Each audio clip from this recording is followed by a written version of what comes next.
പക്ഷേ ഈ സാദിഖ് അലി ശിഹാബ് തങ്ങൾ ഇന്ന് ഒരു TV ചാനലിനോട് പറയുന്നത് കണ്ടു, സമസ്തയിൽ താമസിയാതെ ലയനമൊക്കെ നടക്കാൻ സാധ്യതയുണ്ട്. അത് നേരത്തെ തന്നെ ചർച്ചകളൊക്കെ നടക്കുന്നുണ്ടായിരുന്നു. പക്ഷേ അമാന്തിച്ചു പോയി. ചില കാരണങ്ങൾ കൊണ്ടത് മുമ്പോട്ട് പോകാതെയും ഒക്കെ കുറച്ചു കാലം ഉണ്ടായിരുന്നു. ഇനിയിപ്പോൾ അത് സംഭവിക്കും എന്ന് സാദിഖ് അലി ശിഹാബ് തങ്ങൾ പറയുന്നു. അപ്പോൾ ഈ സമസ്തയിലെ ഈ സംഘർഷം മാറും എന്ന് മാഷിന് തോന്നുന്നുണ്ടോ? ഈ അദ്ദേഹം ലയനം എന്ന് ഉദ്ദേശിച്ചത് രണ്ട് സമസ്തകൾ തമ്മിലാണെങ്കിൽ IK വിഭാഗവും മറ്റ് വിഭാഗങ്ങളുടെ കാര്യമൊക്കെ പറയുന്നുണ്ടായിരുന്നു. IK വിഭാഗവും AP വിഭാഗവും ആണെങ്കിൽ അത് പ്രബലമായ രണ്ട് സംഘടനകളായിട്ട് പോയിക്കൊണ്ടിരിക്കുകയാണ്. അവർ തമ്മിൽ ഒരു ലയനത്തിൻ്റെ സാധ്യത കുറിച്ചായിരിക്കും ഒരു പക്ഷേ സാദിഖ് അലി തങ്ങൾ പറഞ്ഞത്. പക്ഷെ അവർ തമ്മിലിപ്പോൾ മാനസികമായി നല്ല ഐക്യത്തിലാണ്, പരസ്പരമുള്ള പോരില്ല. 89-ലാണല്ലോ പിളർന്നു പോയത്. കാന്തപുരം AP അബൂബക്കർ മുസ്ലിയാരുടെ നേതൃത്വത്തിൽ പിളർന്നു പോയത് 89-ലാണ്. അപ്പോൾ ഇതുവരെയുള്ള ആദ്യകാലത്ത് ഭയങ്കര ആവേശത്തിലും വാശിയിലും പോരിലും കേസും അങ്ങനെയുണ്ടല്ലോ, സംഘർഷങ്ങളും ഒക്കെ നിരന്തരം ഉണ്ടായിരുന്നു. പിന്നെ മത്സരിച്ച് രണ്ടു കൂട്ടരും, അതിൽ പ്രധാനമായിട്ട് AP ഗ്രൂപ്പ് തന്നെയാണ് മത്സരിച്ചതും വളർന്നതും, ധാരാളം സ്ഥാപനങ്ങൾ ഉണ്ടാക്കുകയും ആസ്തി ഉണ്ടാവുകയും ഒക്കെ ചെയ്തപ്പോൾ പിൽക്കാലത്ത് അതിൻ്റെ ഒരു രാഷ്ട്രീയമായ വാശിയും കുറഞ്ഞു. അവർ ശക്തന്മാരായി കഴിഞ്ഞപ്പോൾ ലീഗ് അവരോട് സോഫ്റ്റായി. അവരുടെ കയ്യിൽ പിന്നെ മാത്രമല്ല പഴയ വാശി ഒരു ലീഗ് വിരുദ്ധമായ ഒരു വോട്ട് ബാങ്കായിട്ട് ആണല്ലോ അവർ. എന്താണെന്ന് വെച്ച് കഴിഞ്ഞാൽ ഈ പാണക്കാട് തങ്ങൾമാരെക്കാൾ വലിയ പുള്ളികളായി പോയി അവർ വമ്പന്മാരായി. അതാണ് ഒരു കാര്യം. രണ്ടാമത് യഥാർത്ഥത്തിൽ AP ഗ്രൂപ്പ് സുന്നി ഉണ്ടാകുന്നത് കരുണാകരൻ്റെ ആശീർവാദത്തോടു കൂടിയാണ്. കരുണാകരൻ അങ്ങനെ ചില കളികൾ കളിച്ചിരുന്നതോ ഈ മദനിയെ വളർത്തിക്കൊണ്ടുവന്നത്. അതായത് ലീഗിന് പുറത്ത് ഒരു മുസ്ലിം ശക്തിയെ വളർത്താൻ കരുണാകരൻ എന്നും ശ്രദ്ധ വെച്ചിരുന്നു. അതൊരു ബാർഗൈനിങ്ങിൻ്റെ ഭാഗം, ഒരു പൊളിറ്റിക്സിൻ്റെ ഭാഗം. അപ്പോൾ അങ്ങനെ വന്നതാണ്. സത്യത്തിൽ ഈ കാന്തപുരം വിഭാഗം എന്ന് പറയുന്നത് പിറന്ന കാലത്ത്, അത് ഉണ്ടായ കാലത്ത് വ്യാപകമായ തോതിൽ കോൺഗ്രസ് ആയിരുന്നു. പിന്നീടത് ആ കോൺഗ്രസിനെ പക്ഷേ രണ്ടു കൂടി ചെയ്യാൻ പറ്റില്ലല്ലോ. മുസ്ലിം ലീഗിനെ എതിർത്തുകൊണ്ടൊരു കോൺഗ്രസ്സുകാർക്ക് രംഗത്ത് വരാൻ പറ്റില്ല. അപ്പോൾ അവർ വളരെ പാസീവായി പോയപ്പോൾ ഇടതുപക്ഷത്തോട് കൂറുപുറത്തിക്കൊണ്ട് വന്നത്. അങ്ങനെയാണ് അരിവാൾ സുന്നിയായി തീർന്നത്. അതാണ് അതിൻ്റെ പശ്ചാത്തലം. 89 തൊട്ട് ഇവർ പതുക്കെ, ഇപ്പോൾ കാന്തപുരം ഏതാണ്ട് അനാരോഗ്യവും പ്രായമൊക്കെ ആയി കഴിഞ്ഞപ്പോൾ അദ്ദേഹത്തിൻ്റെ മോനാണല്ലോ ഇപ്പോൾ അസ്ഹരി. അപ്പോൾ അദ്ദേഹം പലപ്പോഴും ഒരു സൗമ്യതയുടെ ഭാഷയിലും ലയനത്തിൻ്റെ ഒരു ഒക്കെ ഒരു രമ്യതയുടെ ഭാഷയിലൊക്കെ സംസാരിച്ചു തുടങ്ങിയിട്ടുണ്ട്. പണ്ട് വളരെ അഗ്രസീവായിരുന്നു രണ്ടു കൂട്ടരും. ഇപ്പോൾ പക്ഷേ രണ്ട് കാരണം കൊണ്ട് രണ്ടു കൂട്ടരും അഗ്രസീവ് അല്ല. അതിൻ്റെ ഒരു കാരണം ഇപ്പോൾ അവർ തമ്മിൽ തന്നെ, ഇപ്പോൾ EK വിഭാഗം സുന്നി AP വിഭാഗം സുന്നിയോട് രണ്ട് സമസ്തകളായി, രണ്ട് മുശാവറ, രണ്ട് സ്ഥാപനങ്ങൾ, രണ്ടിനും കാസിമാർ, അങ്ങനെയാണല്ലോ. അത് ഒന്ന് ഒതുങ്ങിയത് എപ്പോഴാണ്? EK വിഭാഗം സുന്നിയിൽ വീണ്ടും EK വിഭാഗം സമസ്തയിൽ ആഭ്യന്തര കലാപം തുടങ്ങിയപ്പോൾ മറ്റൊരു ശത്രു അല്ലാതായി. അതാണ് അതിൻ്റെ ഒരു കാരണം.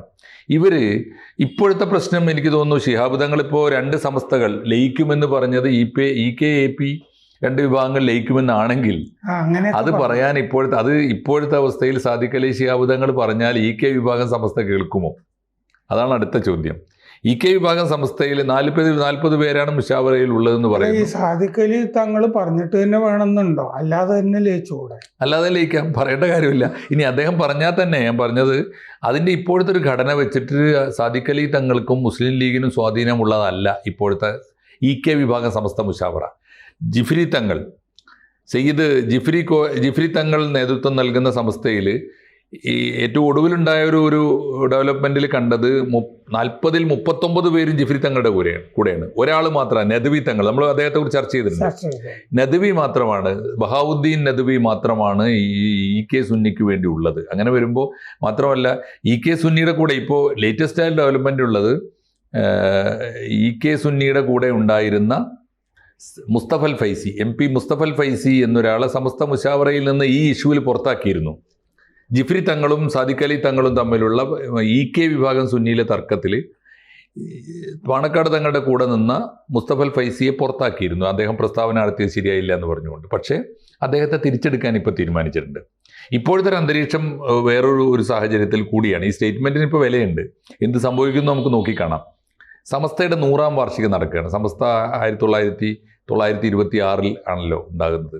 ആ 100ാം വാർഷികത്തിന്റെ കാര്യമൊക്കെ പറഞ്ഞു. അതെ, 100ാം വാർഷികം ഇപ്പോൾ വരാൻ പോവുക. 100ാം വാർഷികത്തിൽ വിപുലമായ ഏറ്റവും ഒടുവിലത്തെ അതിൻ്റെ ഗംഭീരമായ ഒരു സമാപന സമ്മേളനം തോന്നുന്നു കാസർഗോഡ് നടത്താൻ തീരുമാനിച്ചിട്ടുണ്ട്.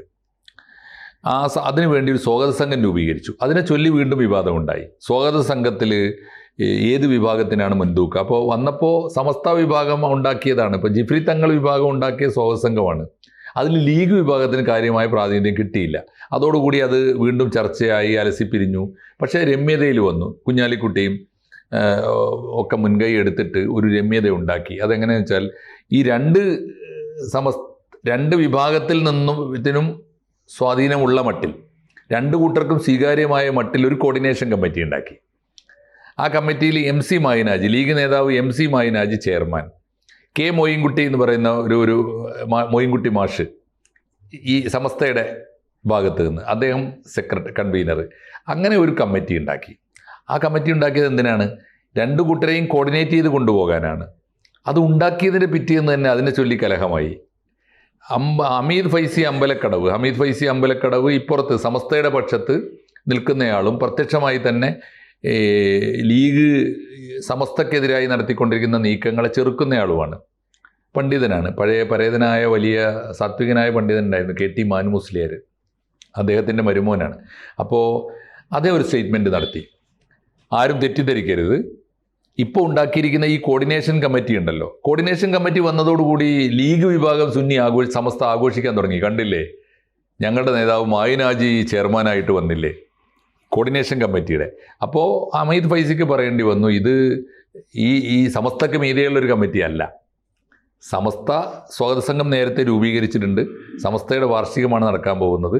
അത് സമസ്തയെ സഹായിക്കാനുള്ളൊരു കമ്മിറ്റിയാണ് ഉണ്ടാക്കിയിട്ടുള്ളത്. അതുകൊണ്ട് സമസ്തയുടെ മീതെ അല്ല ഈ കമ്മിറ്റി.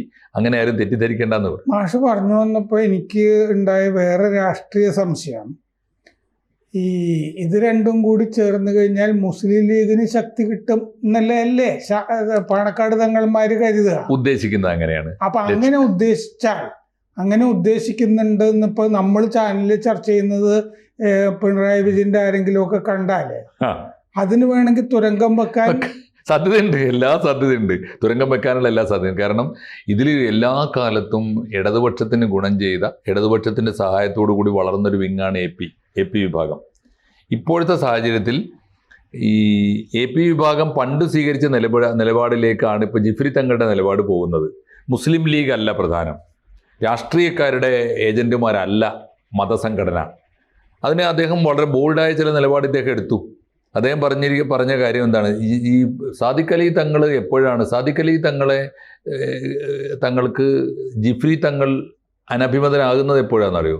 അദ്ദേഹം ഷാർപ്പായൊരു കാര്യം പറഞ്ഞു, പാണക്കാട് തങ്ങളോട് ഞങ്ങൾക്ക് വിയോജിപ്പൊന്നുമില്ല, പക്ഷെ പാണക്കാട് സാദിഖ് അലി തങ്ങളെ സാധാരണഗതിയിൽ പാണക്കാട്ടിൽ നിന്ന് ഒരാൾ ഈ മതപണ്ഡിതനല്ല എന്ന് പറഞ്ഞു, സനദില്ല, അതായത് മതത്തിൽ ഏതെങ്കിലും ഡിഗ്രി ഉണ്ടോ എന്ന് ചോദിച്ചു.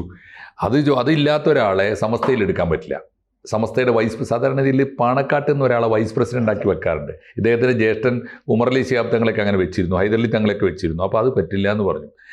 ആ ഒരു മുപ്പളമ തർക്കം ഉണ്ടല്ലോ, മതം അറിയാവുന്നവൻ വേണം ഖാസിയാകാൻ. അപ്പോൾ പാണക്കാട് തങ്ങൾ നൂറുകണക്കിന് മഹല്ലുകളുടെ ഖാദിയാണ്. അത് ചോദ്യം ചെയ്യപ്പെട്ടു. ഇദ്ദേഹത്തിന് മതം അറിഞ്ഞൂടാ, മതത്തിൽ ഡിഗ്രി ഇല്ല, സനദില്ല എന്ന പ്രശ്നം വന്നു. അപ്പോൾ അപമാനിക്കപ്പെട്ട ഒരു തോന്നലുണ്ടായി. അതൊക്കെയാണ് ഇതിൻ്റെ കാരണം. ഇപ്പോൾ ഏതായാലും ഇപ്പോൾ സംഭവിക്കാൻ പോകുന്നത് ഈ പറഞ്ഞതാണ്. ഇപ്പോൾ ജിഫ്രി തങ്ങൾ സ്വീകരിക്കുന്ന നിലപാട് പണ്ട് AP വിഭാഗം സ്വീകരിച്ച നിലപാടാണ്. ലീഗിൻ്റെ വിധേയന്മാരല്ല ഞങ്ങൾ. ഗവൺമെൻറ് ആര് ഭരിച്ചാലും ആ ഗവൺമെൻറ്റുകളോട് സമസ്ത നേരിട്ട് സംസാരിക്കും. ലീഗ് ഇടയിൽ വേണ്ട, മധ്യവർത്തികൾ വേണ്ട എന്നുള്ള നിലപാട് എടുത്തു. എന്ന് പറഞ്ഞാൽ മതസംഘടനകളോട് പിണറായി വിജയൻ നന്നായി മുതലാക്കി. ഓർമ്മയില്ലേ, പിണറായി വിജയൻ സമസ്തയെ നേരിട്ട് യോഗത്തിന് വിളിച്ചു, ലീഗിനെ ചെറുത്തല്ല വിളിച്ചത്. ഈ CPM-ന്റെ അകത്തെ ഈ തർക്കത്തിൽ നിന്ന് മുതലെടുക്കാനായിട്ട് പാർട്ടിക്ക് വേണ്ടി നടക്കുന്നതൊക്കെ ജലീലാണ്. KT ജലീലാണ് അതിൻ്റെയൊക്കെ ആയിരുന്നു. KT ജലീലിൻ്റെ വാക്കുകൾക്ക് ഇപ്പോൾ എന്തുമാത്രം വില കൊടുക്കുന്നു എനിക്കറിയില്ല. പകരാരാ VT റഹീമാണ് ഇപ്പോൾ കുറച്ചുകൂടി അത് അദ്ദേഹം കുറച്ചുകൂടി പക്വമായി ഡീൽ ചെയ്യുന്നുണ്ട്. KT ജലീലിൻ്റെ പ്രസ്താവനകൾക്ക് ഇപ്പോൾ പിണറായിയുടെ ആ പക്കൽ സ്വാധീനമില്ലാതെ പോയി. പിണറായിയുടെ കയ്യിൽ സ്വാധീനമില്ലാത്തതുകൊണ്ടാണല്ലോ KT ജലീൽ എല്ലാ ദിവസവും രാവിലെയും വൈകുന്നേരം ഇത്രയുമൊക്കെ ചർച്ച ചെയ്ത് വന്നപ്പോൾ ഈ തുരങ്കം വെക്കാനും ഒക്കെ സാധ്യതയുണ്ട് എന്നൊക്കെ നമ്മൾ ചർച്ച ചെയ്ത സ്ഥിതിക്ക് ലയനം ഉണ്ടാകില്ല എന്ന് വിശ്വസിക്കുന്നതല്ലേ ശരി? തീർച്ചയായിട്ടും ലയനമൊന്നും സാധ്യമല്ല എന്നാണ് എനിക്ക് തോന്നുന്നത്. ഒന്നാമത്തെ കാര്യം, ലയിക്കണമെങ്കിൽ ആരാണ് ലയിക്കേണ്ടത്? രണ്ട് സമസ്തകളാണ് ലയിക്കേണ്ടത്. ഒരു സമസ്തയുടെ പ്രസിഡന്റ് AP അബൂബക്കർ മുസ്ലിയാരാണ്, ഒരു നേതാവ്. ഇപ്പുറത്ത് ഒന്നിന്റെ ജിഫ്രി തങ്ങളാണ്. ലയിക്കണമെങ്കിൽ ജിഫ്രി തങ്ങളല്ലേ പത്രസമ്മേളനം നടത്തേണ്ടത്? ജിഫ്രി തങ്ങളുടെ സമസ്തയിൽ ഇപ്പോ പാണക്കാട് തങ്ങൾക്ക് സ്വാധീനമില്ല. സാദിഖ് അലി തങ്ങള് പങ്കുവെച്ചത് അദ്ദേഹത്തിന്റെ ഒരു ആഗ്രഹം മാത്രമാണ്. മാത്രമല്ല, ഒരു ചെറിയ മോഹം കൂടി, ഒരു താല്പര്യം അതിന്റെ പിന്നിലുണ്ടാവും. ഇപ്പൊ AP വിഭാഗം കൂടി വന്നാൽ മാത്രമേ EK വിഭാഗം സമസ്തയിൽ പാണക്കാട് തങ്ങൾക്ക് ഒരു സ്വാധീനമോ അപ്പർ ഹാൻഡോ കിട്ടാനിടയുള്ളൂ. കാരണം EK വിഭാഗം സമസ്തയേക്കാൾ കുറച്ചുകൂടി ബഹുമാനവും ആദരവും ഒക്കെ ഇപ്പോൾ സാദിഖ് അലി തങ്ങൾക്ക് കൊടുക്കുന്നത് അവരാണ്. AP വിഭാഗം സുന്നിയാണ്. അതൊന്ന് ഒന്നിപ്പിക്കാനുള്ളൊരു ശ്രമമായിരിക്കാം. പക്ഷേ അത് ഒന്നിപ്പിക്കാതിരിക്കാനുള്ള പണി അതിലേറെ സജീവമായിട്ട് നടക്കും. രണ്ട്, ഒന്നിക്കാൻ പാടില്ല എന്ന് ഒന്നിക്കണമെങ്കിൽ പോലും തീരുമാനിക്കേണ്ടത് ഇപ്പോൾ നിലവിലുള്ള സമസ്തയാണ്. അതിൽ പാണക്കാട് തങ്ങൾക്ക് വേണ്ടി സംസാരിക്കാൻ അതിനുള്ള സ്വാധീനം വളരെ വളരെ കുറവാണ്. പക്ഷേ ഇത് സംഭവിക്കാൻ പോകുന്നത് ഒരു കാര്യം കൂടിയാണ്. ഇലക്ഷന് തൊട്ട് മുമ്പായി ഒന്നിക്കണം എന്നൊരു പ്രസ്താവനയെങ്കിലും ഇപ്പോൾ സാദിഖ് അലി തങ്ങൾ നടത്തിയില്ലെങ്കിൽ ഗുരുതരമായ ഭവിഷ്യത്താണ് ഈ പഞ്ചായത്ത് തെരഞ്ഞെടുപ്പിൽ നടക്കാൻ പോകുന്നത്. സാർ, ഇതിനിടയിൽ ഒരു വാർത്ത കണ്ടോന്ന് എനിക്കറിയില്ല. ഈ കഴിഞ്ഞ കോളേജ് യൂണിയൻ ഇലക്ഷനിൽ മുസ്ലിം ലീഗിൻ്റെ കയ്യിലുള്ള, മുസ്ലിം ലീഗ് കഷ്ടപ്പെട്ട് പടുത്തുയർത്തിയ മാനേജ്മെൻറ്റ് കോളേജുകളിൽ പലതിലും SFIക്ക് മുന്നേറ്റം ഉണ്ടായി. MSF തോറ്റു. അത് കണ്ടിരുന്നില്ല വാർത്ത? അതൊക്കെ തന്നെ ഇതിൻ്റെ പ്രത്യാഘാതമാണ്. പഞ്ചായത്ത് ഇലക്ഷൻ വരുമ്പോൾ അതിൻ്റെ തുടർച്ച സംഭവിക്കുമെന്ന് മുസ്ലിം ലീഗ് ഭയപ്പെടുന്നുണ്ട്. അതിൻ്റെ കൂടി ആമുഖമായിട്ടാകാം അദ്ദേഹത്തിൻ്റെ ഒരു പ്രസ്താവന. അതിൻ്റെ ബാക്കി റിസൾട്ട് എന്താണ്, പ്രത്യാഘാതം എന്താണ്, പ്രതിധ്വനികൾ എന്താണ് എന്ന് നമുക്ക് ഇനിയുള്ള ദിവസങ്ങൾ കണ്ടു. മാത്രമല്ല, മുസ്ലിം ലീഗ് ഈ ഒരു പരുവത്തിൽ ഭരണമില്ലാതെ തന്നെ നിൽക്കണം എന്നുള്ളത് മാർക്സിസ്റ്റ് പാർട്ടിക്ക് നിർബന്ധമാണ്. തീർച്ചയായിട്ടും അത് അവർ ആഗ്രഹിക്കുന്നുണ്ടാവും. അപ്പോൾ തീർച്ചയായിട്ടും ഇനി എന്താണ് ഈ സ്റ്റേറ്റ്മെൻറ്റ് ബാക്കി നമുക്ക് കാണാം. ഇന്നിപ്പോൾ തങ്ങളുടെ ഒരു സ്റ്റേറ്റ്മെൻറ്റ് വെച്ചാണല്ലോ നമ്മൾ ചർച്ച ചെയ്യുന്നത്. തുടർച്ചയായിട്ട് ബാക്കി ഇനി അതിൻ്റെ പ്രതികരണങ്ങൾ വരട്ടെ.